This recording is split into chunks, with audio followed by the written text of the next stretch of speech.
J'ai 62 ans, un peu plus de 6 décennies de vie. Beaucoup d'entre elles ont été consacrées à de sereins couvents, d'autres à d'humbles écoles dans le Mexique rural, où j'ai enseigné aux enfants à prier le Notre Père, avant même qu'ils n'apprennent à lire. Je n'ai plus la même force dans les jambes, ni la même fermeté dans les mains qu'avant, mais je porte en ma poitrine une foi que le temps n'a pas réussi à ébranler. Il est curieux de voir comment la perception de notre mission se transforme avec le temps. Quand nous sommes jeunes, nous croyons que la mission est de sortir, de construire, de prêcher, d'organiser, mais en atteignant cette étape de la vie, nous comprenons que la plus grande mission est peut-être simplement de témoigner, d'être une présence. Et c'est ainsi qu'à 62 ans, je me suis retrouvé devant le plus grand miracle de ma vie. J'ai toujours gardé un désir secret au fond de mon cœur, connaître les Philippines. Dès ma jeunesse, je lisais des histoires sur ces îles d'une beauté stupéfiante et d'une foi inébranlable, de traditions vibrantes, mais aussi de défis et d'une pauvreté notable. Lorsque mes supérieurs me demandaient où j'aimerais servir, ma réponse était toujours la même, où Dieu le voudra. Je n'ai jamais rien demandé, mais comme Marie nous l'enseigne, celui qui s'abandonne avec humilité reçoit au bon moment ce que le cœur désire le plus. Et c'est ainsi que, lors de ma dernière année de vie active au couvent, arriva l'invitation inattendue. Une communauté catholique aux Philippines avait besoin d'aide pour préparer une procession mariale. Les sœurs plus jeunes se sont bien sûr proposées, mais la supérieure me regarda avec un éclat dans les yeux et dit, « Sœur Angélica, je crois que cet appel est pour vous. » Je suis parti le cœur serré. Mon âge ne me permettait plus autant d'aventures. Le corps se fatiguait vite, les os faisaient mal à chaque changement de climat. Mais quand l'avion a atterri en terre philippine, j'ai senti que j'étais au bon endroit. La chaleur était intense, l'air sentait la brise marine, les épices et la fumée, et la foule se déplaçait dans une danse constante entre foi et survie. J'ai vu d'humbles chrétiens, des catholiques, qui se cachaient dans de petites chapelles, mais débordant d'une dévotion profonde. Je me suis souvenu, enfant, d'avoir accompagné des processions dans mon village mexicain. Les chants, les fleurs, les palans dans les rues en terre battue. C'était comme si deux mondes si distants se rencontraient dans le même cœur marial. Ce jour-là en particulier, la communauté avait organisé une grande procession en l'honneur de la Vierge Marie.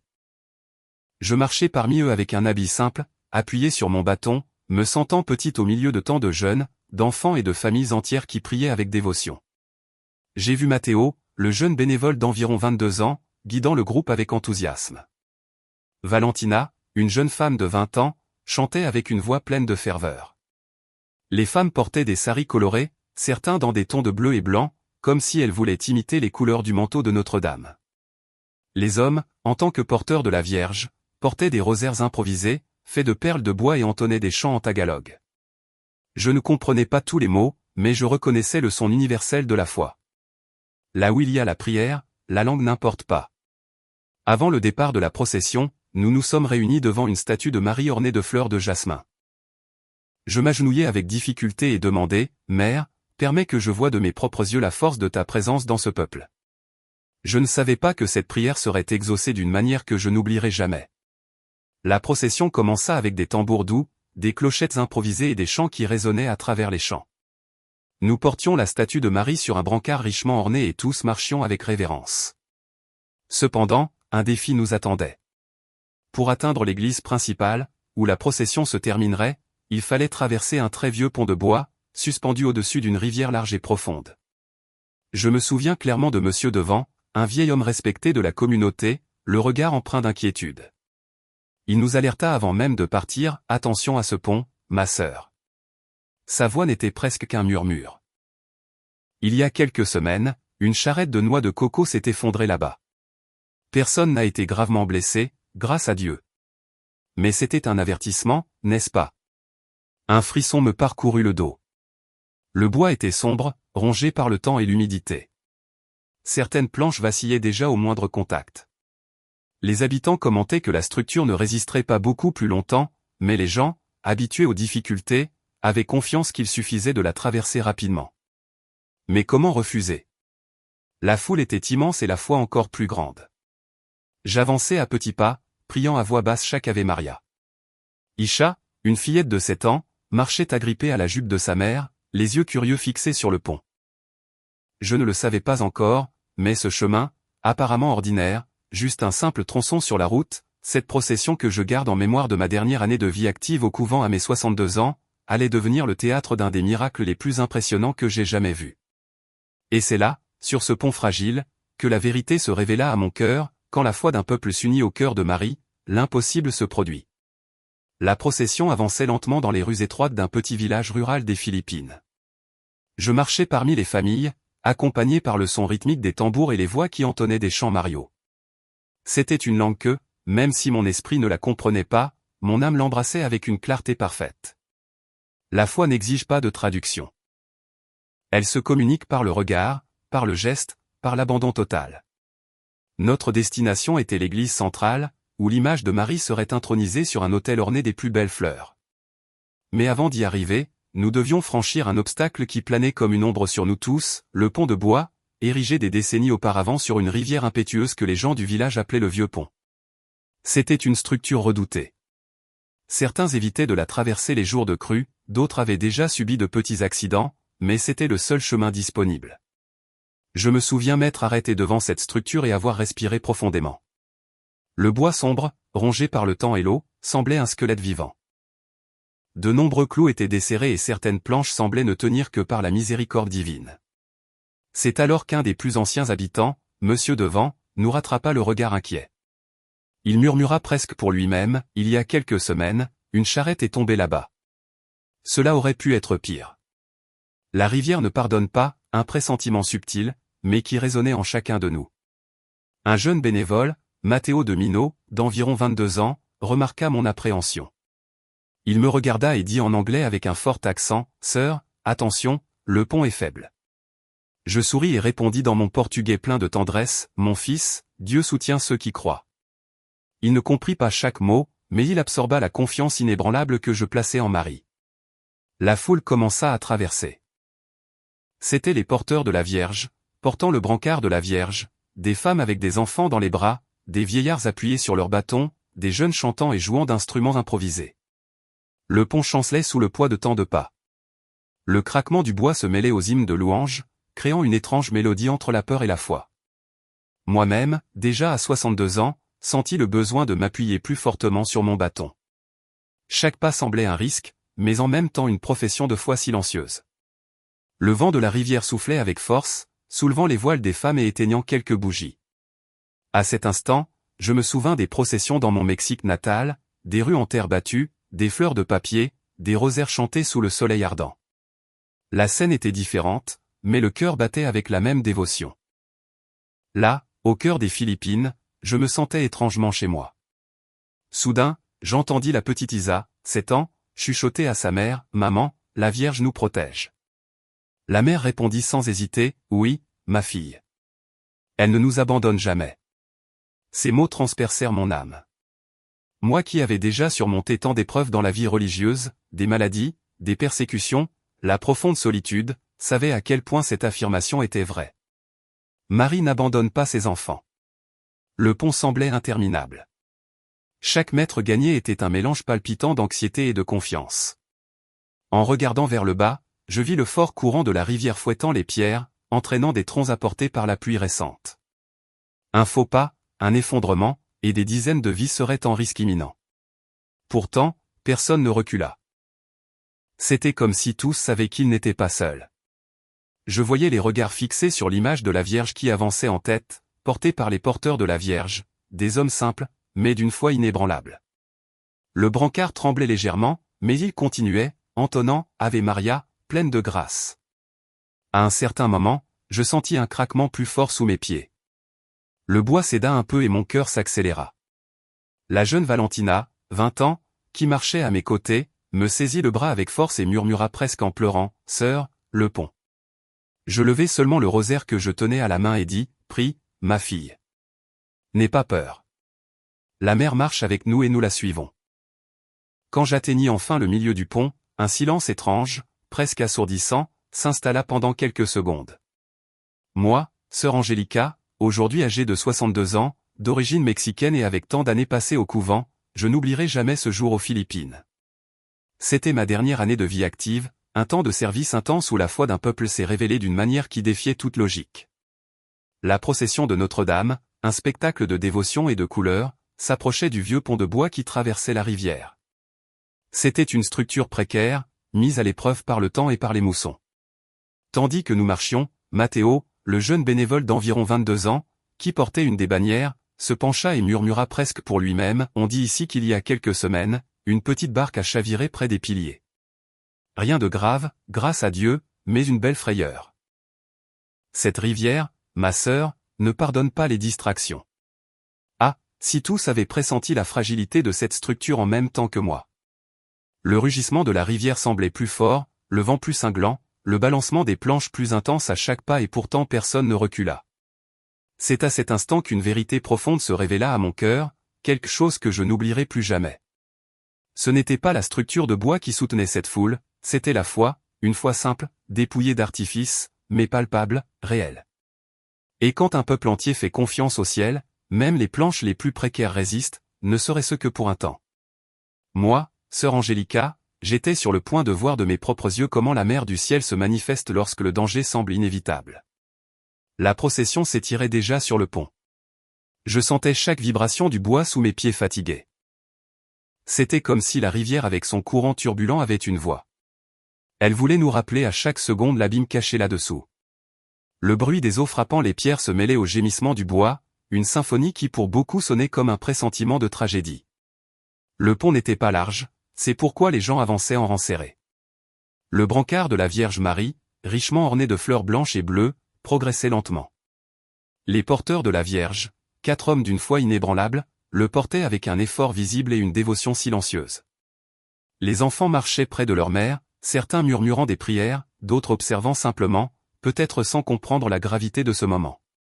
Les vieillards, comme moi, avançaient avec plus de lenteur, appuyés sur leurs bâtons, dans les bras de parents ou avec les quelques forces qui leur restaient.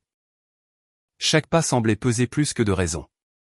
C'était comme si le pont se plaignait de l'excès de foi qui le surchargeait. Je sentais les planches bouger, certaines cédant légèrement, d'autres craquant comme si elles imploraient un soulagement.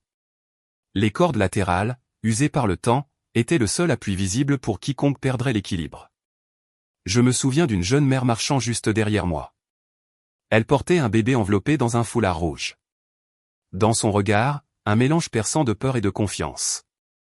Ses lèvres bougeaient sans cesse, répétant une prière que je ne comprenais pas, mais qui jaillissait du cœur comme une supplication désespérée. De temps en temps, elle levait les yeux vers le brancard de la Vierge. Elle semblait y trouver la force nécessaire pour faire quelques pas de plus. C'est alors qu'un craquement plus fort déchira l'air, un son qui résonna comme un tonnerre silencieux, faisant que beaucoup s'arrêtèrent un instant. Les tambours se turent. Les chants s'éteignirent. Seul le vent et la rivière maintenaient leur murmure incessant. Le rosaire entre les doigts, je murmurais, « Sainte Marie, priez pour nous. » Je réalisais vite que je n'étais pas seul. Des dizaines de voix répétaient la même supplication en différentes langues, un cœur spontané né de la peur, oui, mais transformé en pure foi. Même les enfants, pressentant la gravité, se joignirent aux cris. Le pont chancelait sous le poids de la foule. Je regardais devant moi et voyais le brancard de la Vierge trembler, mais rester ferme.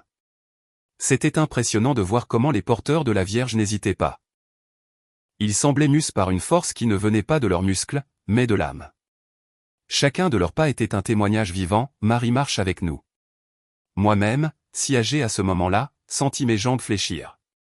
Un instant, je craignis de ne pas réussir à atteindre l'autre côté. Mon bâton glissa un peu. Je faillais perdre l'équilibre. Mais Valentina, la jeune femme de 20 ans qui me suivait à côté, saisit mon bras avec fermeté. Ses yeux sombres brillaient, disant sans mots, « Vous n'êtes pas seule, ma sœur. » Je respirais profondément. Je remerciais et continuais d'avancer.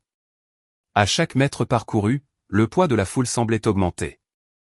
La rivière sous nos pieds rugissait encore plus fort, presque se moquant de notre audace.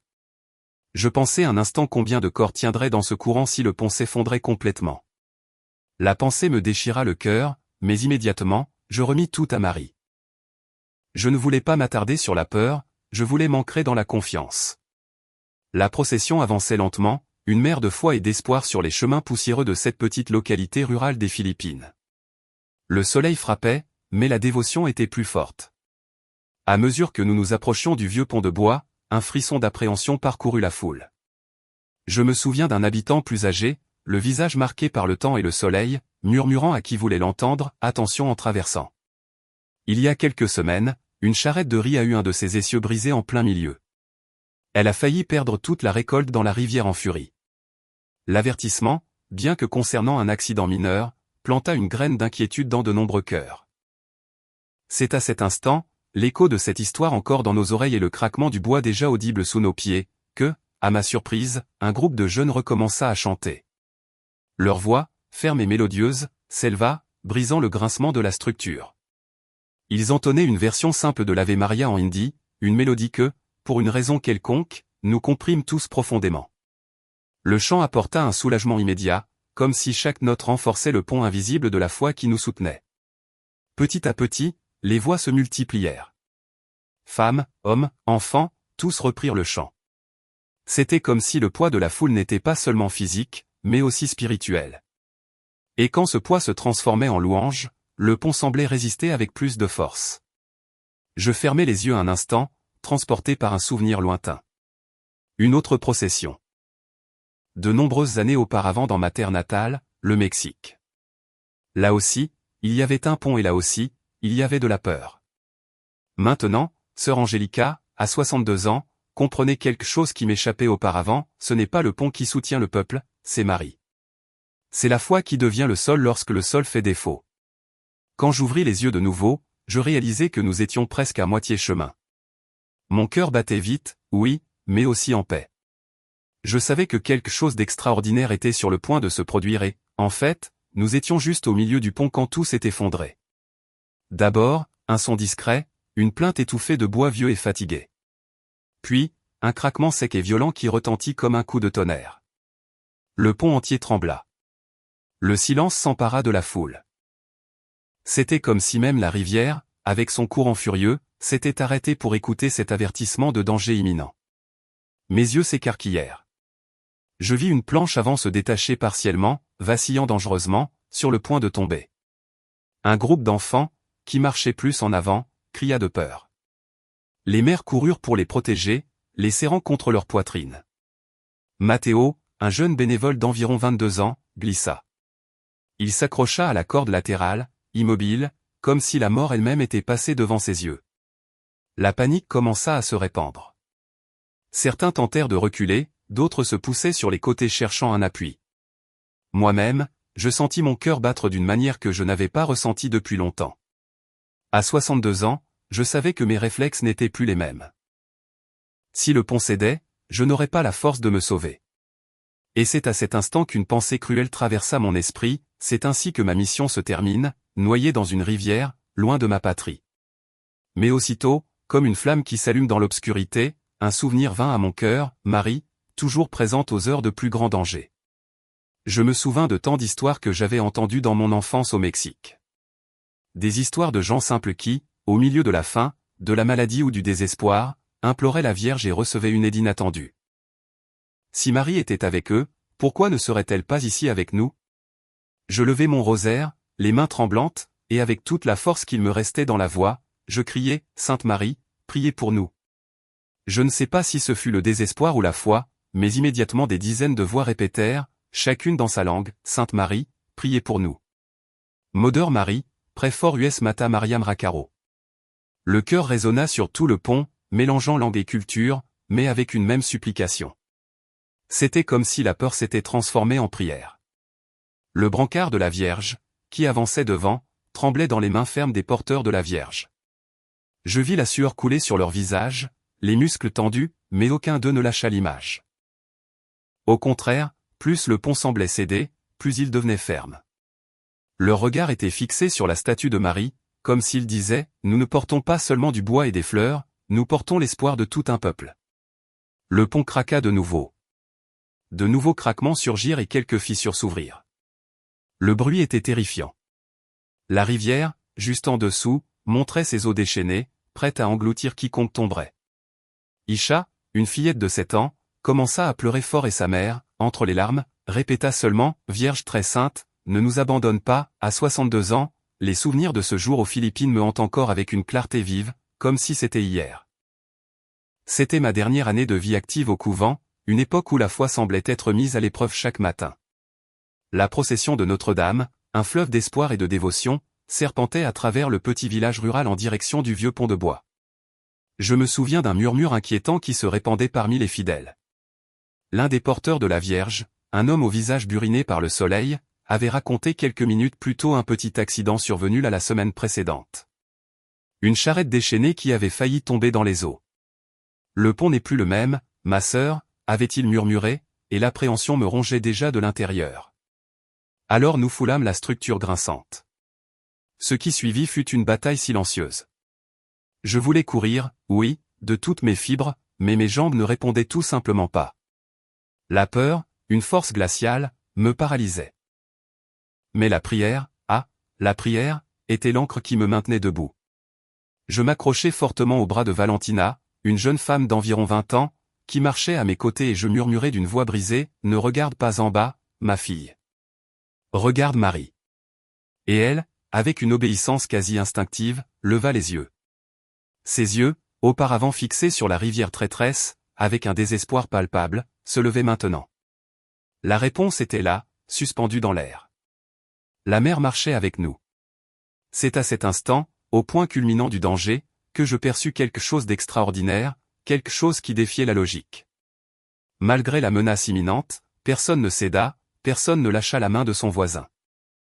La foule entière, comme un seul corps, s'unit dans une unique prière, comme si une force invisible avait transmuté la panique la plus viscérale en une communion sacrée. Même le vent, qui auparavant hurlait avec fureur, sembla s'apaiser, perdant une partie de sa véhémence. Le vieux pont, bien que visiblement affaibli, tenait toujours debout, mais la vérité m'assaillait. Nous étions suspendus à un fil, un craquement de plus, une planche de moins et nous serions tous jetés dans l'abîme. Et c'est exactement à ce point d'extrême fragilité que quelque chose commença à s'altérer, non en nous, mais autour de nous. Je sentis comme si un manteau invisible s'était étendu sur cette foule. Un silence révérencieux remplaça les cris étouffés. La peur céda la place à une puissante sensation de présence. Je ne pouvais pas la voir avec mes yeux, mais je la sentais avec mon âme, avec chaque fibre de mon être. Marie était là. Le craquement de la peur qui nous avait fait trembler nous avait aussi poussé à crier. Et quand un peuple entier crie avec foi, le ciel répond invariablement. Le même craquement qui parcourait le pont sembla déchirer aussi le voile des cieux. Pendant un instant qui s'étendit en une éternité, tout se tut, comme si le monde entier retenait son souffle. Alors, du fond de cette masse humaine, s'éleva une supplication timide au début, mais qui bientôt se répandit, puissante comme une rivière de voix qui, en se rencontrant, prennent force et avancent. Personne ne dirigea, aucun maître n'orchestra. Ce fut la peur elle-même transmutée en prière. Et quand la peur s'agenouille, la grâce trouve invariablement son chemin. Les mains tremblantes, mais le cœur ferme, j'élevai mon rosaire au-dessus de ma tête. Les grains, déjà usés par tant d'années de dévotion et d'innombrables aubes au couvent, brillaient de la lumière pâle qui filtrait à peine entre les nuages lourds. De ma bouche, dans un portugais empreint des souvenirs de mon enfance au Mexique et de mes années de cloître, résonna « Sainte Marie, priez pour nous ». Autour de moi, les réponses arrivèrent en de multiples langues que je ne maîtrisais pas, mais que mon âme reconnaissait comme filles de la même foi, du même cri. Moder Marie, préfort us mata a Marian Bracchacaro a Chao.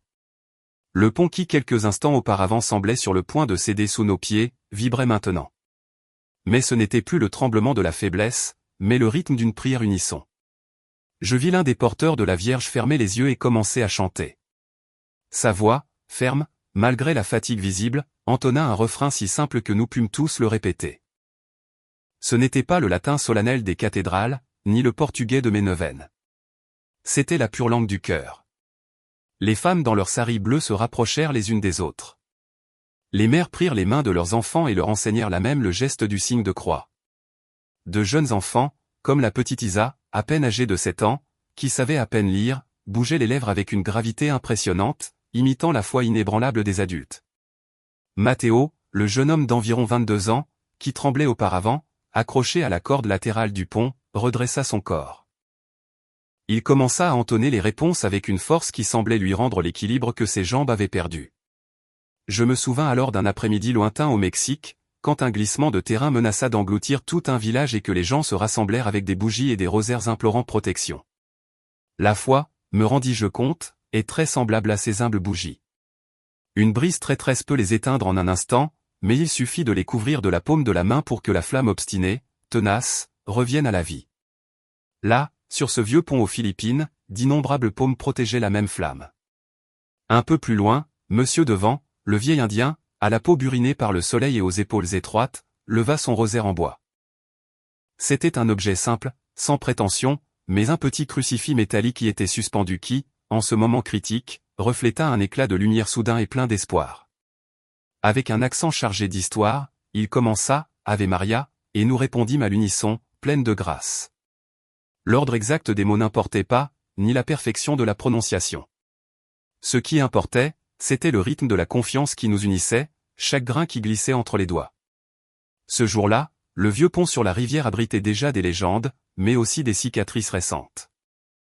Quelques heures avant la procession, l'un des plus anciens pêcheurs du village, le visage marqué par le soleil et l'inquiétude, avait alerté sur un petit glissement de terrain qui avait failli emporter une de ses barques la semaine précédente, juste là, près des piliers. Un mauvais présage, murmuraient certains, une invitation à la prudence qui flottait dans l'air lourd et humide. Et de fait, chaque pas sur les planches du pont semblait un clou enfoncé dans le trajet, non pas pour fixer le bois, mais pour affermir ce pont invisible qui unissait notre peur à la miséricorde du ciel. Du fond, les tambours revinrent. Maintenant, ils étaient doux, comme s'ils comprenaient que la prière guidait nos pas. Le vent s'apaisa, ou peut-être était-ce notre courage qui grandissait. Quoi qu'il en soit, il ne nous poussait plus avec la même fureur. Je sentis que mes jambes, qui portaient déjà 62 ans d'histoire, acquéraient une fermeté qui ne venait pas de moi. Je touchai la poche de mon habit et elle était là, la petite médaille de Notre-Dame de Guadeloupe, ma compagne depuis ma jeunesse. Petite mère, murmurai-je, mère de Tépéiac et mère de Nazareth. Vous êtes la même. Prenez soin de ce peuple. Les fissures étaient toujours là. Les planches à certains endroits tremblaient encore, mais quelque chose avait changé. Nous ne marchions plus seuls. Cette clameur nous avait unis sous un même manteau. Un enfant aux yeux immenses, qui jusque-là pleurait, s'essuya le visage du dos de la main et me regarda. Je lui offris un sourire. Au rythme de la prière, il me suivit, butant sur les syllabes, mais ferme dans son intention. Il y avait là une catéchèse qu'aucun livre n'enseigne. Matthéo, le plus jeune des porteurs de la Vierge qui portait l'image, tourna légèrement la tête en arrière et rencontra mon regard. Cela suffit. Ce petit geste, la reconnaissance mutuelle que nous étions fragiles, mais néanmoins guidés, alluma en moi une certitude profonde. Marie était devant et derrière, à gauche et à droite, au-dessus de nous comme ciel et sous nous comme sol. C'est alors que le cœur s'éleva, Sainte Marie, Mère de Dieu. La phrase montait comme de l'encens, traversant le bois, touchant les eaux et semblant rassembler même les pierres du lit de la rivière. Priez pour nous, pauvres pécheurs. Et je pensais à combien de péchés étaient là embrassés, combien de fautes trouvaient refuge dans cette supplication, maintenant et à l'heure de notre mort. Amen. Personne ne prononça à haute voix le dernier Amen, mais nous le respirâmes tous. Et la peur qui criait auparavant se fit petite. Je n'oserais pas dire que je le vis de mes yeux, mais mon âme le perçut comme on distingue le parfum du jasmin au milieu de la fumée. Un manteau qui ne pèse pas, mais qui soutient, qui ne couvre pas pour cacher, mais pour protéger. Sous ce manteau invisible de la présence, le pont qui craquait comme s'il allait se briser, trouva un moment la patience nécessaire. La clameur à la mer du ciel n'arrêta pas la pluie dans le passé de mon village, ni ne sécha les rivières qui si souvent débordèrent. Mais là, cet après-midi-là, la supplication nous unit, nous rendit un seul corps. Et quand un corps entier fait confiance, Dieu trouve un espace pour agir. Je respirai profondément. Les grains du rosaire continuaient de glisser entre mes doigts. Et tandis que la prière avançait, quelque chose que nous allions bientôt tous appeler un miracle, commença à se produire. Le rosaire glissait encore entre mes doigts quand tout arriva. Le pont, déjà mis à l'épreuve par le poids de la foule, gémit une fois de plus. Cette fois, un son qui semblait venir des entrailles de la terre. Un craquement retentit et soudain une partie entière du tablier s'ouvrit. Je vis les planches tomber dans la rivière avec un fracas, englouties par le courant violent. Les femmes crièrent, les enfants s'accrochèrent à leur mère. Les hommes retinrent leur souffle, s'attendant au pire. Moi-même je pensais que mon corps serait emporté par ces eaux glacées, mais l'impossible se révéla devant nous. Les planches avaient disparu et pourtant personne ne tomba. C'était comme si les pieds de chaque personne étaient fermes sur quelque chose d'invisible, une base qui ne se voyait pas, mais qui se sentait. Le vide était là, la fissure ouverte, la rivière furieuse coulant juste en dessous et, pourtant, la foule restait debout, immobile, soutenue par des mains qui n'étaient pas humaines. Mes yeux se remplirent de larmes. Je vis un groupe d'enfants marchant exactement sur la partie qui avait cédé, restés debout comme si rien ne s'était passé. Isha, une fillette de 7 ans, leva ses petits bras et commença à sourire. Non pas de nervosité, mais d'une confiance pure.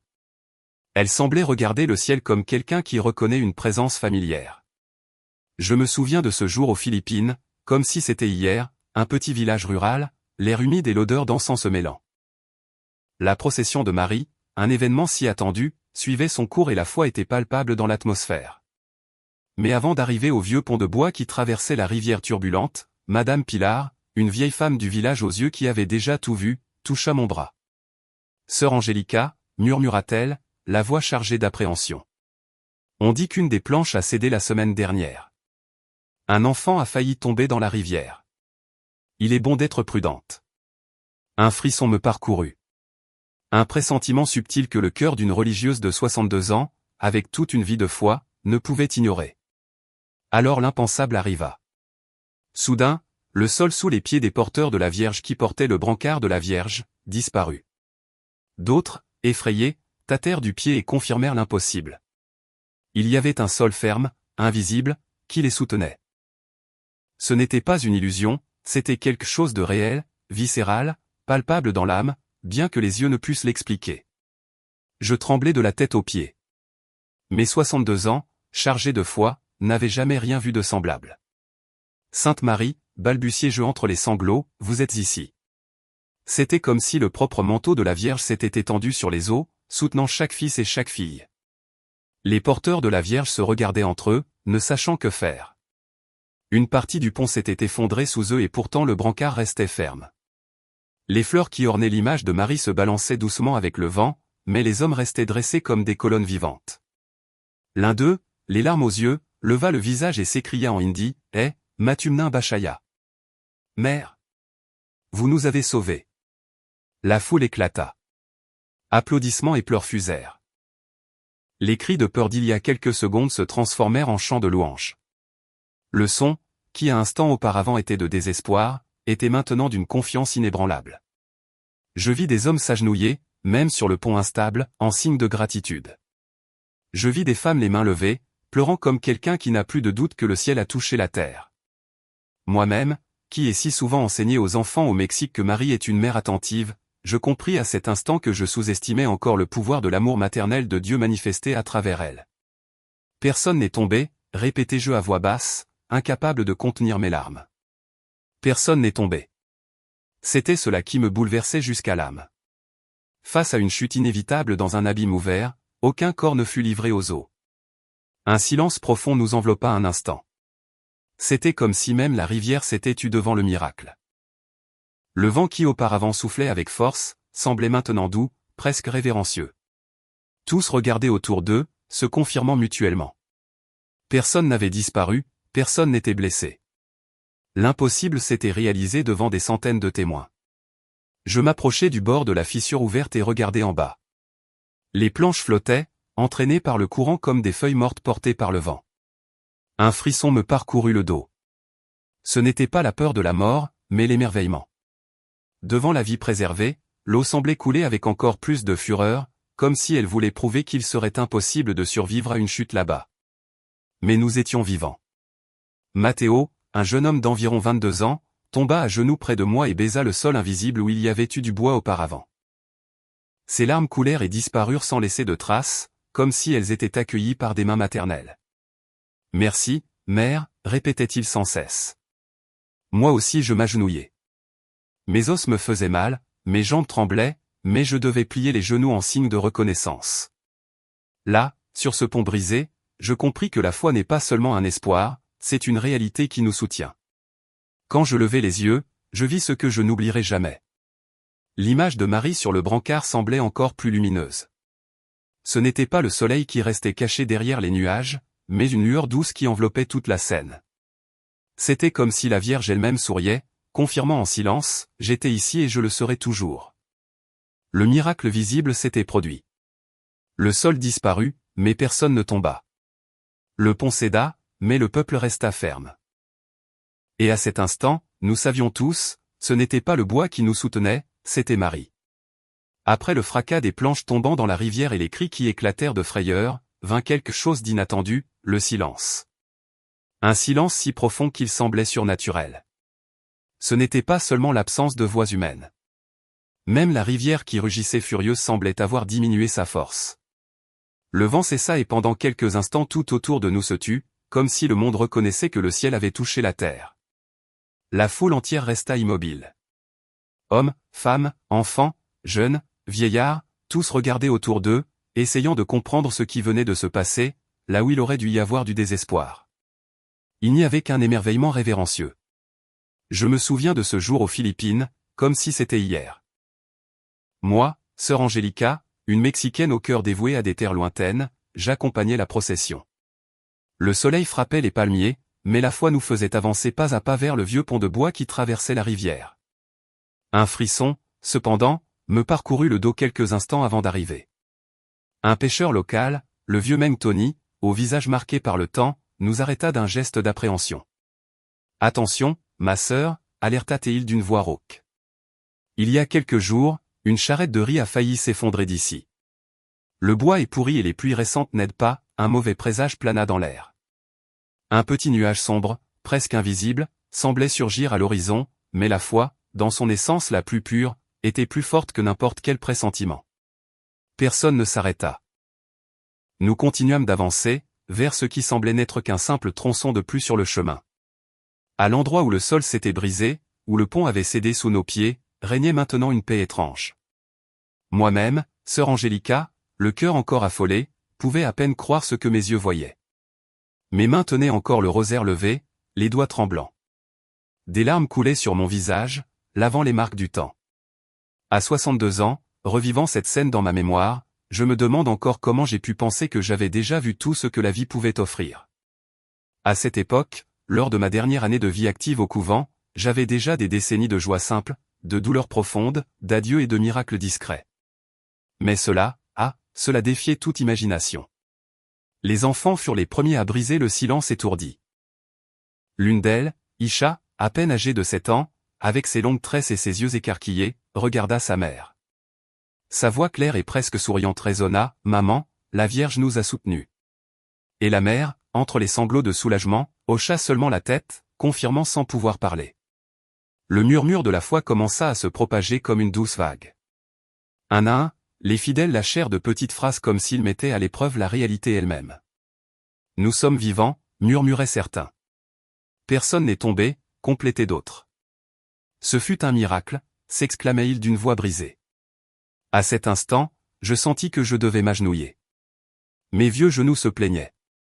Le bois instable du pont menaçait de céder encore plus, mais rien n'importait.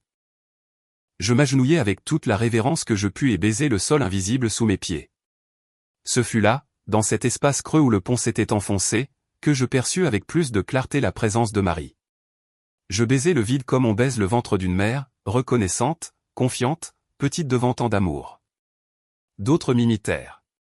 Bientôt, des dizaines de personnes étaient à genoux, certaines les mains levées en supplication, d'autres le visage collé au sol. Il n'y avait pas de bruit d'instruments, ni de chants organisés, il n'y avait que ce silence plein de grâce, un silence qui n'étouffait pas, mais qui embrassait, calmait et accueillait. Je regardai autour de moi et vis l'image de la Vierge. Le brancard restait ferme, comme s'il n'avait jamais été menacé. Les fleurs étaient toujours là, bien que quelques pétales fussent tombés avec le vent. Le visage serein de Marie semblait encore plus vivant. C'était comme si elle disait d'un regard qui transperçait l'âme, « Mes enfants, j'étais ici tout le temps. » Un jeune Indien, Matteo, peut-être d'environ 22 ans, s'approcha de moi. Il avait les yeux rouges à force de pleurer. Il saisit mes mains tremblantes et dit dans un anglais entrecoupé, « Sœur, je l'ai vue. Je jure que je l'ai vue. Elle était ici. » Je ne fis que sourire. Je ne le corrigeai pas et ne doutai pas. Peu importait si ses yeux avaient réellement eu une vision ou si c'était son âme qui avait reconnu la présence de la mère. La vérité est que nous l'avions tous vue, chacun à sa manière, dans son propre cœur. Le silence dura quelques minutes, mais il sembla une éternité. Il n'y avait pas de hâte à traverser ce qui restait du pont ni à terminer la procession. Le temps fut suspendu. Chaque cœur savait qu'il venait de toucher au sacré. C'était comme la pause entre un sanglot et un autre, quand l'âme trouve le repos sur le sein de la foi. Puis quelqu'un commença à chanter doucement. C'était une mélodie simple, un hymne marial connu seulement de quelques-uns, mais que bientôt nous accompagnâmes tous. Le chant ne brisa pas le silence, au contraire, il sembla en être comme une rivière qui se recompose après avoir été interrompue par les pierres. Des voix douces s'unirent, créant une tapisserie sonore de dévotion. Moi, ému, je fermai les yeux et laissai la musique m'emporter. Je me souvins de mon enfance au Mexique, quand je m'asseyais aussi en silence devant une petite image de la Vierge de Guadalupe. C'était la même sensation. Le cœur inquiet soudain s'apaise et tout ce qui reste est confiance. Quand j'ouvris les yeux, je vis que beaucoup tenaient des bougies allumées et la flamme semblait plus ferme qu'avant. Le vent, qui avait l'habitude de l'éteindre sans pitié, semblait maintenant respecter cette lumière. C'était comme si chaque flamme était un reflet du feu qui s'était allumé en nous. Le silence de la grâce n'est pas un vide, c'est une plénitude. C'est quand le monde entier semble s'arrêter juste pour que Dieu parle sans mots. Et sur ce morceau de pont brisé au-dessus de l'abîme de la rivière, ce fut exactement ce que nous vécûmes. Je savais au fond de mon cœur que ce silence n'était que le prélude. Quelque chose d'encore plus grand était à venir, car quand la Vierge Marie se manifeste, ce n'est pas seulement pour nous sauver de la chute, mais pour nous apprendre à vivre debout. Même quand tout autour de nous s'écroule, le silence nous enveloppait encore, lourd d'appréhension, quand quelque chose d'inoubliable se produisit. Quelques jours auparavant, en nous approchant de ce fragile pontin, un vieux pêcheur au visage buriné par le soleil avait murmuré que la structure avait failli s'écrouler au passage d'un buffle, un mauvais présage, ainsi l'avait-il appelé. Puis Monsieur Devant, un vieil Indien à la peau burinée par le soleil et une longue barbe blanche qui tombait en cascade, se redressa avec un effort visible. Ses mains tremblaient, oui, mais ses yeux, les yeux de Monsieur Devant, irradiaient la même fermeté inébranlable que j'ai si souvent vue chez les plus humbles de ma terre, le Mexique. De sa poitrine, il sortit un rosaire en bois sombre. C'était un objet simple avec des grains craquelés par le temps et l'usage, mais il portait une histoire dans chaque imperfection. Malgré sa simplicité, il émanait une dignité profonde, presque ancestrale. Monsieur Devant éleva ce rosaire au-dessus de sa tête et sa voix, chargée de siècles de foi, résonna sur tout le pont. Ave Maria, ce fut un instant magique. Comme si un courant invisible, mais puissant, s'était allumé, la foule répondit à l'unisson en diverses langues, pleines de grâce. Les voix s'entrelacèrent en une tapisserie sonore, hindi, espagnol, anglais, tamoul, portugais. La langue, après tout, était sans importance. Chaque mot devenait une pierre angulaire, solidifiant le pontin de la foi, le maillon invisible qui nous soutenait déjà au-dessus de l'abîme. Le rosaire de Monsieur Devant n'était plus un simple objet. Il se transforma en une torche, allumant la foi dans chaque cœur présent. Moi, sœur Angélica, qui tenais déjà mon propre rosaire, ses grains clairs et polis par des années de prière, je l'élevai aussi. Il brilla presque comme un écho à côté du sien. Alors, un à un, d'autres suivirent notre geste. En quelques secondes, des centaines de rosaires s'élevèrent. Il y avait ceux en bois, ceux en plastique brillant et même ceux improvisés avec des graines ou de simples fils avec de petits crucifix suspendus. C'était une vision surréaliste et glorieuse, une véritable forêt de l'espoir jaillissant au cœur de cet abîme, défiant le vertige et la peur. Les prières, auparavant des murmures, prirent une force irrésistible.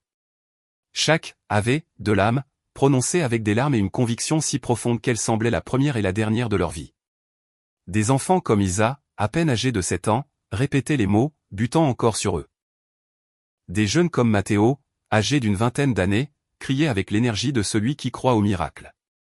Et les plus âgés, avec leur voix fragile, mais imprégnée de siècles de dévotion, murmuraient leurs prières. À cet instant, mes pensées s'envolèrent vers le Mexique. Combien de fois ai-je vu des paysans lever leur rosaire face à une tempête, suppliant Notre-Dame de protéger leur récolte. Combien de fois ai-je vu d'humbles mères s'agripper au rosaire comme on tient la propre vie d'un enfant. Maintenant, à l'autre bout du monde, aux Philippines, je comprenais la vérité universelle de cette scène. La mère est la même et ses enfants, dans n'importe quelle nation, prient avec la même foi inébranlable. Tandis que les prières résonnaient, je perçus quelque chose qui transcendait l'ordinaire. Le poids accablant de la peur se dissipa simplement. Ce n'est pas que le danger ait disparu, le pontin de l'inconnu était toujours brisé. La rivière rugissait impétueusement en contrebas. mais nos cœurs furent envahis par une confiance qui ne peut être qu'un don du ciel. Nous étions une armée, oui, mais non pas d'armes, mais de grains, de voix, d'une foi inébranlable. Monsieur Devant, le catalyseur de ce miracle, resta ferme, levant le rosaire comme un drapeau victorieux. Ses larmes roulaient librement tandis qu'il répétait dans sa langue natale des mots qui, bien qu'inconnus, étaient compris par nous tous dans notre âme. Merci, mère. Merci, mère. Je fermai les yeux un bref instant. Le rosaire glissait entre mes doigts et chaque grain, auparavant inerte, semblait maintenant pulser de vie. Ce n'étaient pas des grains morts, c'étaient des graines vivantes d'espoir. Et alors la vérité se révéla. Marie ne nous soutenait pas seulement physiquement sur ce pontin de l'inconnu. Elle nous unissait, peuples différents, cultures diverses, mais avec un cœur marial unique et palpitant. En ouvrant les yeux, je me trouvais devant une image qui, même aujourd'hui, à mes 80 ans, m'émeut encore profondément. Isha, la fillette de 7 ans, était agenouillée, levant son petit rosaire en plastique rose qui pendait auparavant à son cou. À ses côtés, Matteo, le jeune bénévole de 22 ans, faisait de même avec son rosaire bleu. Autour, les porteurs de la Vierge, Valentina, des femmes, des hommes, tous imitaient ce geste de foi. C'était comme si nous offrions nos rosaires pour que Marie les transforme en la corde de la grâce, des liens invisibles qui, un à un, renforçaient le pontin de l'incertitude. Et c'était exactement ainsi que nous nous sentions, suspendus, oui, mais étrangement en sécurité, comme si chaque Ave Maria ajoutait une planche invisible, chaque Notre Père une poutre, chaque Gloria un clou. Le vieux et fragile pontin de bois s'était brisé, mais le pontin de la foi, celui de la prière, était plus solide que jamais. Soudain, le ciel qui jusque-là était couvert d'un manteau de nuages gris, s'ouvrit et un rayon de lumière pure jaillit. Le faisceau illumina directement l'image de la Vierge. Les fleurs blanches et bleues qui ornaient son brancard acquirent un éclat éthéré et tous s'arrêtèrent dans un silence révérencieux pour admirer ce qui semblait être une signature divine.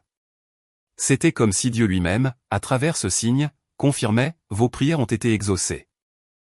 À 62 ans, sœur Angélica, je sens encore l'odeur de ce jour aux Philippines. Je m'en souviens comme si c'était hier, cette dernière année de vie active au couvent. Je respirais profondément, m'agenouillai de nouveau et serrai mon rosaire de toute ma force contre ma poitrine.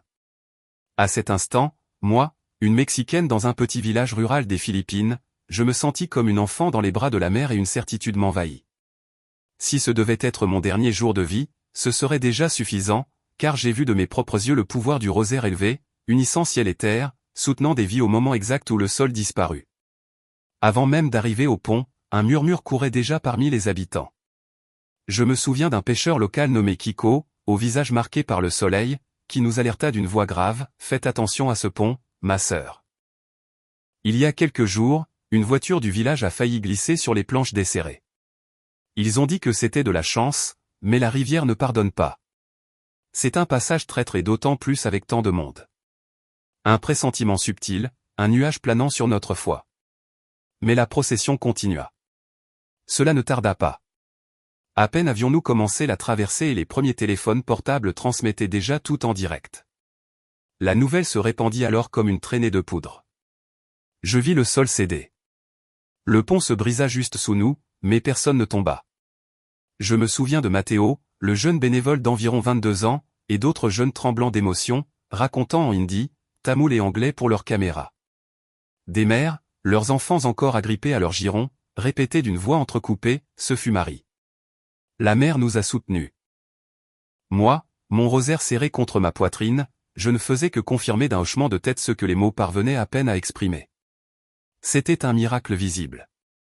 Sur l'autre rive, une petite foule nous attendait déjà. Certains étaient venus à cause des cris, d'autres à cause des alertes sur les groupes WhatsApp. Bientôt arrivèrent 2 fonctionnaires du district avec des gilets réfléchissants et l'ingénieur moral, l'ingénieur avec son casque blanc.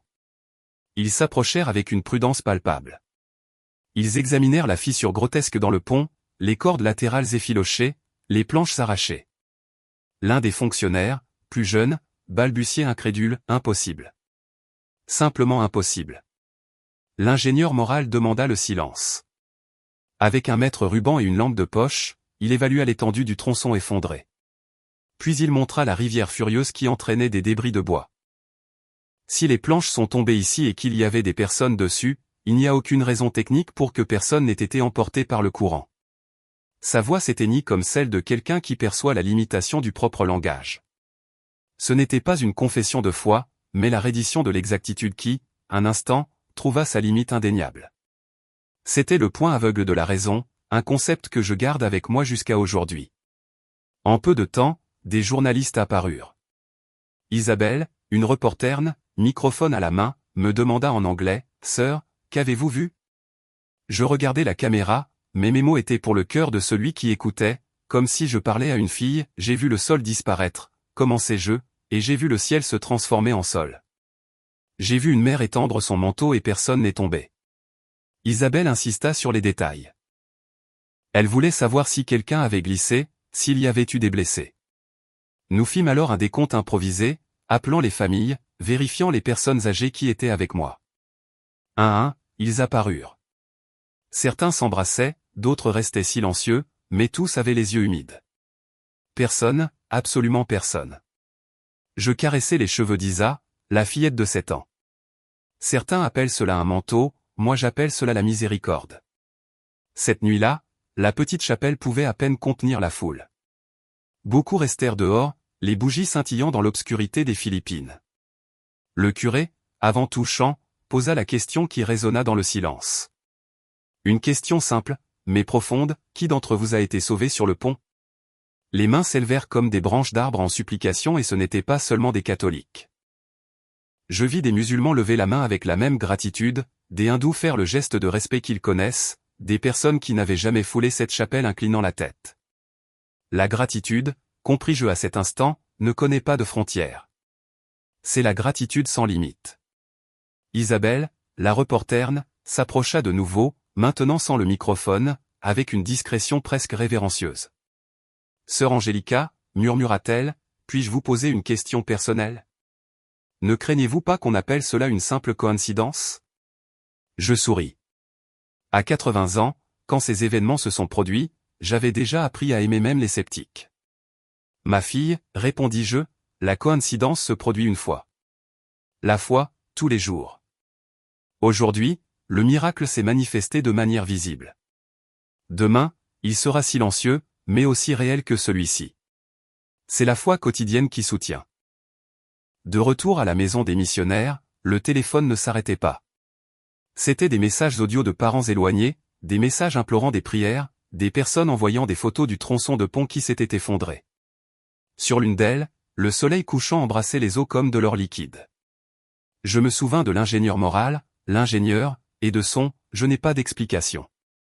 À cet instant, je me rendis compte, cela suffit. Toute vérité ne tient pas dans un rapport. Je me suis endormi tard, le rosaire entre les doigts, comme tant de nuits de ma vie. Avant de fermer les yeux, je remerciai en silence. Mère, vous nous avez fait traverser l'abîme.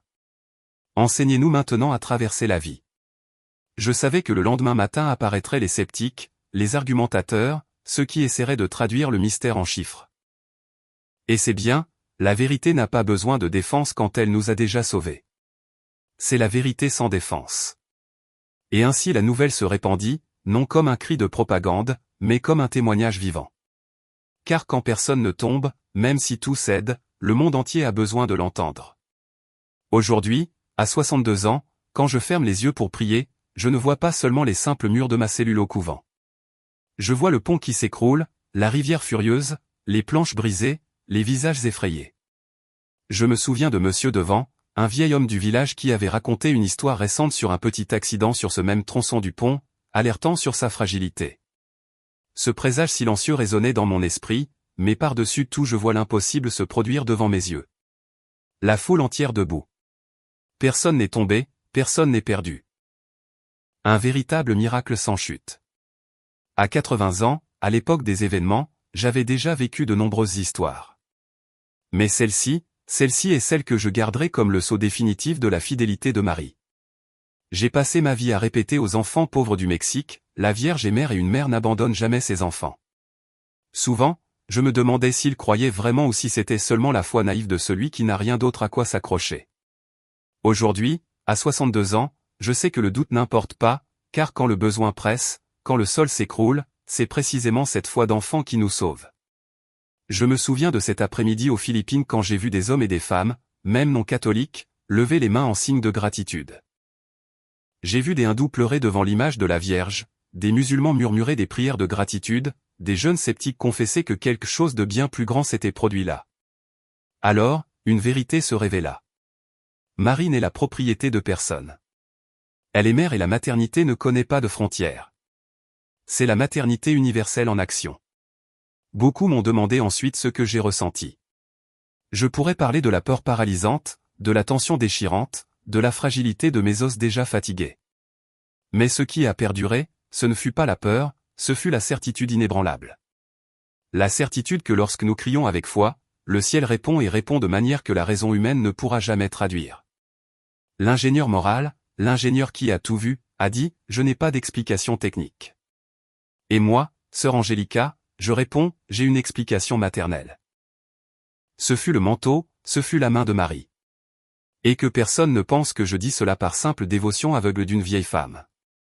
Je le dis en tant que témoin. J'étais là à mes 80 ans quand le sol s'est brisé et que personne n'est tombé. J'ai vu l'abîme ouvert et pourtant la vie préservée. J'ai vu le peuple uni par le rosaire et j'ai compris là que la foi n'est pas seulement un espoir, c'est une réalité qui nous soutient. Quand je suis retourné à mon couvent au Mexique, de nombreux frères et sœurs de la communauté m'ont demandé de raconter l'histoire. Certains pensaient peut-être que j'exagérais, d'autres me regardaient les yeux remplis d'émerveillement. Aujourd'hui encore, sœur Angélica, à 80 ans, tandis que le soleil du soir embrasse les murs du couvent et que mes pas se traînent lentement vers la chapelle, appuyé sur mon bâton, cette scène s'allume vive dans ma mémoire. Une image gravée, non dans l'esprit, mais dans l'âme. Je ne cherche pas à convaincre. J'ai appris que témoigner n'est pas imposer, c'est avant tout offrir. De même que le pain rompu ne rassasie pas tout le monde, mais nourrit profondément celui qui le reçoit, le témoignage se révèle. Il ne se force pas, il se donne seulement.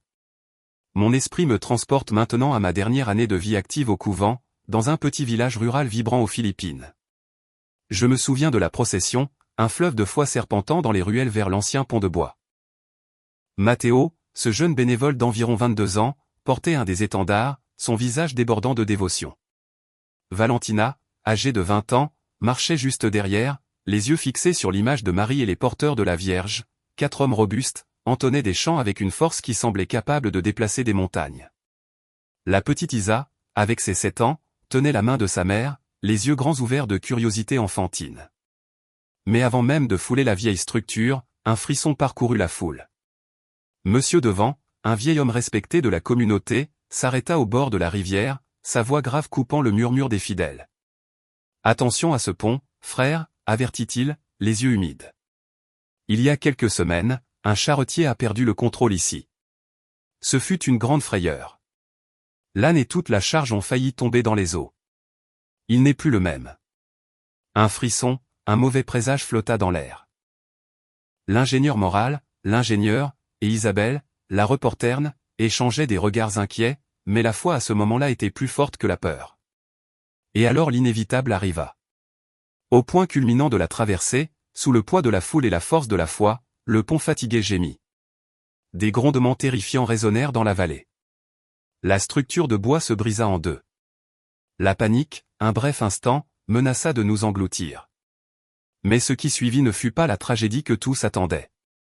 Au lieu de la chute, du désespoir, il n'y avait qu'émerveillement, des yeux écarquillés, des bouches ouvertes d'effroi.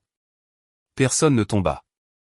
Aujourd'hui, quand je prie devant la Vierge de Guadalupe, je sens dans ses yeux la même intensité que j'ai perçue sur ce pont aux Philippines. Et je lui dis toujours, Mère, si le Seigneur m'accorde quelques jours de plus, que ce soit pour raconter ce que mes yeux ont vu. Je pense parfois à ces enfants qui étaient là, comment ils grandiront en portant avec eux le souvenir de ce miracle.